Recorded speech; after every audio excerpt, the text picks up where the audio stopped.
Mercedes-Benz X-Class pickup goes camping.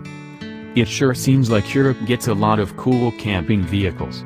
Last year we saw VW show off the ultimate evolution of a camper van, and this year, Mercedes is getting in on the camping game with a pair of X-Class pickup truck concepts, done up for the Caravan, Motor, Touristik, CMT, show in Stuttgart.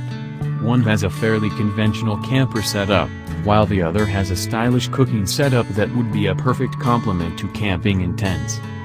The first concept with the full camper comes from a company called Touristik. It's a fairly standard truck bed-mounted drop-in camper box.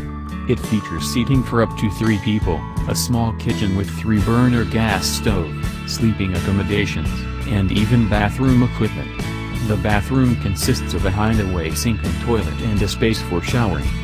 The other concept has less capability, but a much more stylish execution.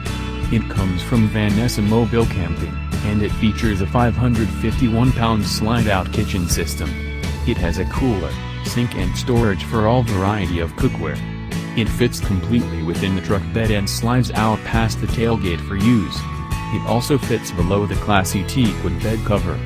Fortunately, the kitchen unit doesn't take up the entire bed, either, so there's still space for various camping items. As cool as these concepts are, don't expect them to come to America anytime soon, since Mercedes-Benz has no plans to bring the X-Class pickup to America. But we can still admire them from afar.